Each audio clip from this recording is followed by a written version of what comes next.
ایک सांप जिसने अपना बदला लेने के लिए 100 साल बाद इंसानी रूप ले लिया। वैसे तो सांपों की तकरीबन 3000 अक़साम हैं जिनके बारे में हम कहीं ना कहीं पढ़ लेते हैं या सुना हुआ होता है। अलबत्ता हो सकता है कि और भी कोई ऐसी किस्म हो जिससे हम अभी तक ना वाकिफ हों। आज हम एक सांप की अलग कहानी सुनेंगे जिसका शायद हकीकत से तो कोई ताल्लुक ना हो, पर कहानी है बहुत दिलचस्प। हमारी जिंदगी में बहुत सी ऐसी बातें हम सुनते हैं जिनका कभी किताबों में कोई जिक्र नहीं होता, अलबत्ता हमारे बड़ों से होते हुए वो बातें हम तक पहुंची होती हैं। वैसे तो सांपों की ज्यादा से ज्यादा उम्र 40 साल है, लेकिन हमने अक्सर सुना है कि सांप की एक किस्म ऐसी होती है जो अपनी जिंदगी के 100 साल पूरे करने के बाद इंसानी रूप ले सकती है, यानी ये 100 साल से भी ज्यादा उम्र पाते हैं और इंसानी रूप के लिए उन्हें सख्त मेहनत करना पड़ती है। इसके बाद वो जरूरत पड़ने पर इंसान और फिर दोबारा सांप बन जाते हैं। इन्हीं में से सांप अपना बादशाह और मलका चुनते हैं। और सांपों के बारे में जो सबसे ज्यादा सुना गया वो ये है, अगर सांपों की जोड़ी में से किसी एक को मार दे तो उस आदमी की उस मरते हुए सांप की आंखों में तस्वीर रह जाती है और उसका जोड़ीदार उस इंसान से बदला जरूर लेता है। इस चीज पर सबसे ज्यादा एतमाद हिंदू मजहब में देखा गया है और उनकी बेशतर फिल्मों और ड्रामों में इसका बहुत बड़ा किरदार है। ऐसे सांप को वो लोग शीशनाग कहते हैं। तो आइए बढ़ते हैं आज की इस कहानी की जानब। कहते हैं बहुत पुराने वक्तों में एक बादशाह हुकूमत करता था। उसे शिकार करने का बहुत शौक था और अक्सर अकेले ही जंगल में शिकार के गर्ज से जाया करता था।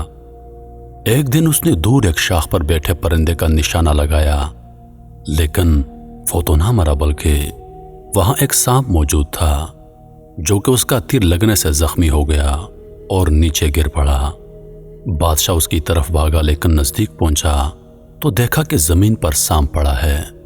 बादशाह खौफजदा हुआ, लेकिन सांप पहले से जख्मी था, इसलिए बादशाह ने उसे अपने पांव से मारकर ही मार दिया और वहां से चला गया। अब वो एक ऐसी किस्म का सांप था जो 100 साल बाद इंसानी रूप ले सकता है, जिसकी मादा ने उसे मुर्दार पाया और उसकी आंखों में बादशाह की तस्वीर देख ली। उसने बादशाह से उसका बदला लेने की ठान ली। इत्तेफाक से कुछ ही सालों में उस जोड़ी ने अपनी उम्र के 100 साल मुकम्मल कर लिए, लेकिन उसका नर मर चुका था और उसकी मादा का वाहिद मकसद उसका बदला लेना था। काफी साल गुजर गए, बादशाह भी इस वाक़े को भूल गया। इत्तेफाक से एक दिन खुदा की करनी ऐसी हुई कि बादशाह का गुजर उसी जंगल से हुआ।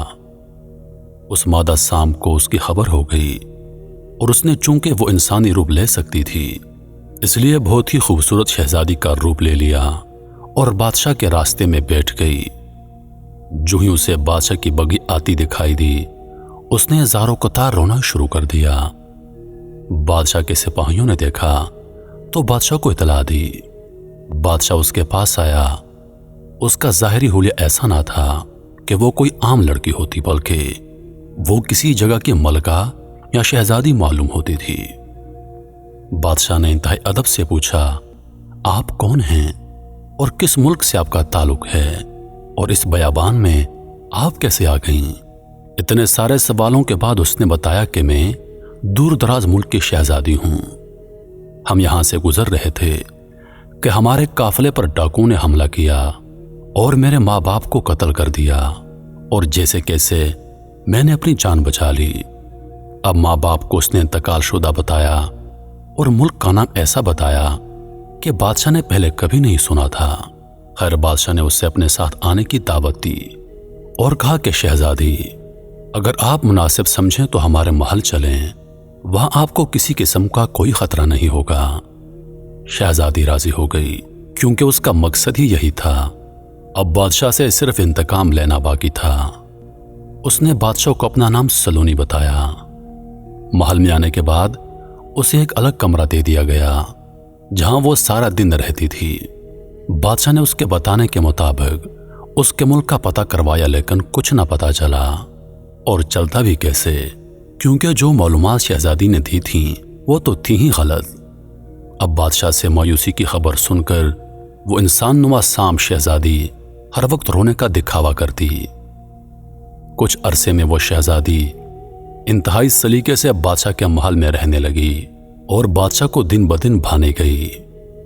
एक दिन ऐसा आ ही गया जिसका उसे बेसब्री से इंतजार था। बादशाह ने सोचा, क्यों ना मैं शहजादी से शादी कर लूं, आखिर कब तक वो बेनाम इस महल में रहेगी। चुनांचे बादशाह ने उससे बात करने का इरादा किया और उसके पास चला गया। बादशाह की सारी बात सुनकर शहजादी ने अपनी रजामंदी के लिए 3 शर्तें रखीं। एक ये कि मलिका बनने के बाद भी वो अपने चेहरे पर पर्दा रखेगी। दूसरी ये कि उसके महल से तमाम शीशे हटा दिए जाएं। और तीसरी ये कि वो आग का कोई काम नहीं करेगी। बादशाह ने कोई एतराज ना करते हुए उसकी तीनों शर्तें मंजूर कर लीं। शादी का दिन मुकर्रर हुआ और एक बहुत बड़ी तकरीब का एहतमाम किया गया, जिसमें नामवर लोगों को मदऊ किया गया। उन्हीं नामवर हजरात में उस दौर के बहुत मोतबर हकीम भी शामिल थे, जो बहुत ही देरीन उलूम पर दस्तरस रखते थे। शादी हुई और दावत वलीमा में सब मेहमान शरीक हुए। अब यहां से कहानी ने नया मोड़ ले लिया। जैसे ही वो हकीम साहब महल में दाखिल हुए, उन्हें महल में से शाम की खुशबू आना शुरू हो गई। वो तो एक जाने माने हकीम थे, लिहाजा उनकी सलाहियतों पर किसी को शक न था। इसलिए उन्होंने जैसे ही अपने इस मुशाहिदे का जिक्र बादशाह से किया, तो बादशाह के फौरी हुक्म के मुताबिक पूरे महल में तलाशी शुरू कर दी गई। इस तलाश में खुद हकीम साहब भी शामिल थे। अचानक उनका गुजर एक ऐसे कमरे के सामने से हुआ जिसमें से उन्हें इंतहाई तेज शाम की मौजूदगी की खुशबू आई। हकीम साहब ने बादशाह से कहा कि वो खुद इस कमरे का मुआयना करना चाहते हैं। इस पर बादशाह ने बताया कि यह तो नई मलिका का कमरा है और उन्होंने पर्दा करने की शर्त रखी है। आप यहीं पर इंतजार करें, मैं उन्हें इतला कर देता हूं। हकीम साहब ने कहा, आप उन्हें इन सब के बारे में मत बताइएगा, वो घबरा जाएंगी। चुनांचे मलिका को बताया गया कि हकीम साहब की कोई कीमती चीज गुम गई है और इसलिए सिपाही कमरा देखना चाहते हैं, आप बाहर आ जाएं। मलिका घूंघट निकालकर कमरे से बाहर चली आईं। अब जो ही वो हकीम साहब के करीब से गुजरी, उनमें से उस खास किस्म के शाम की इस कदर महक आई। उसके बाद कमरे में दाखिल हुए और उनकी हैरत में और इजाफा हुआ, ये देख कर के नई दुल्हन के कमरे में एक भी आईना मौजूद नहीं था। पूछने पर बताया गया कि यह भी मलिका की शराइत में से एक शर्त है कि कमरे में कोई शीशा ना हो। हकीम साहब का शक यकीन में बदल गया। वो वहां से वापस चले आए और अगले रोज बादशाह से अपने दरबार में आने की दरखास्त की। बादशाह अगले रोज हकीम साहब की खिदमत में हाजिर हुआ। उन्होंने पूछा, आपका उस नई मलिका से मिलना कैसे हुआ? उस पर बादशाह ने सारा किस्सा सुना डाला।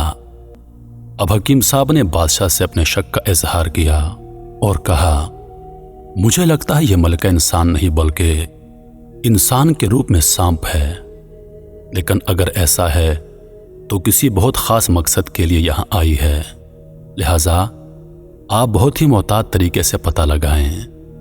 अब हकीम साहब ने बादशाह से कहा, किसी तरह आप किसी आईने या पानी में मलिका का अक्स देखें और फिर मेरे पास आ जाएं। अब ये तो इंतहाई मुश्किल काम था क्योंकि मलिका के महल में से तमाम शीशे हटा दिए गए थे। बादशाह ने कुछ सोचने के बाद मलिका से कहा, शाम के वक्त हम बाग की सैर को चलेंगे, आप तैयार रहिएगा। चुनांचे ऐसा ही हुआ। बादशाह मलिका को सैर के बहाने घुमाते घुमाते तालाब के किनारे पर ले गया और दरख्त से एक फल तोड़कर कहने लगा, मलिका जरा इस पर पानी तो डलवा दें। जो ही मलिका पानी लेने तालाब पर झुकी, बादशाह ने उसका अक्स देखा और जो देखा उसके बाद तो बादशाह के पैरों तले जमीन निकल गई। तालाब में बादशाह ने मलिका के अक्स में एक सांप को देखा। यानी बज़ाहिर तो उसके साथ मलिका खड़ी थी, लेकिन پانی کے عکس میں سانپ تھا۔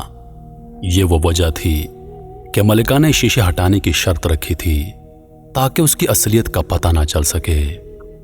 بادشاہ بوکھلا گیا اور ایک دم کہنے لگا، مجھے کچھ ضروری کام سے جانا ہے، اب آپ واپس چلی جائیں، میں کچھ دیر میں آتا ہوں۔ بادشاہ وہاں سے حکیم صاحب کے دربار میں پہنچا اور سارا ماجرا سنایا۔ حکیم صاحب نے کہا، مجھے تو اسی وقت یہ سب پتہ چل گیا تھا جب ملکہ میرے قریب سے گزری، بس آپ کو یقین دلانا تھا۔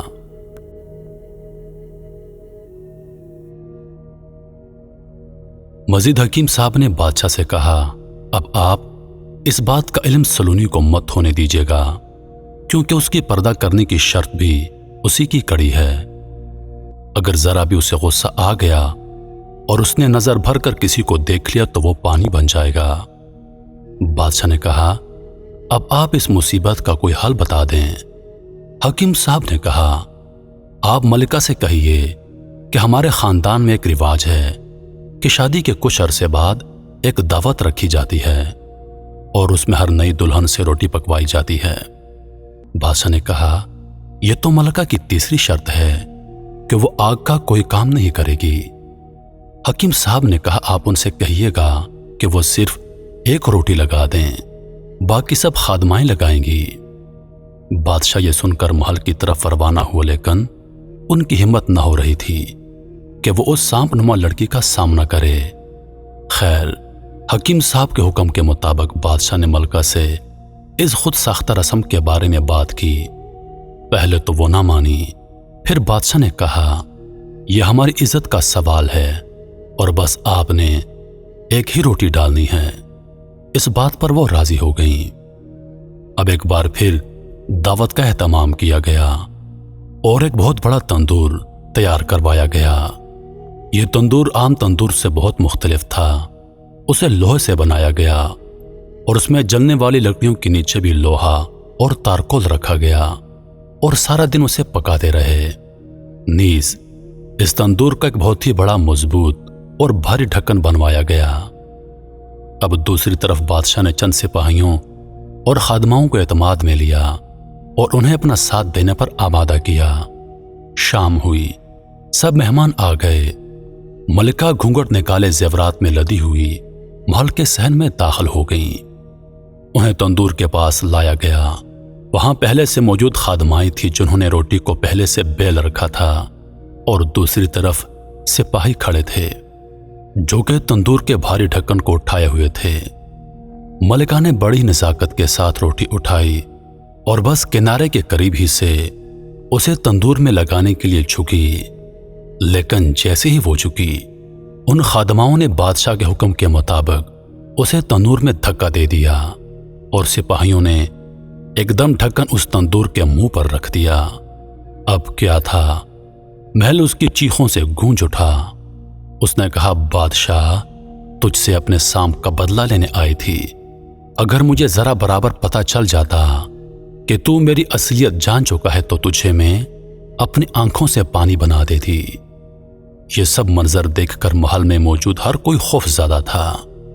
اب بادشاہ کو بھی یاد آ گیا کہ اس سے سالوں پہلے ایک غلطی ہوئی تھی، یہ اس کا بدلہ لینے آئی تھی۔ اب بادشاہ نے یوں بلا وجہ شکار کرنے سے توبہ کر لی اور کسی اجنبی پر بھی اعتبار کرنے سے توبہ کر لی۔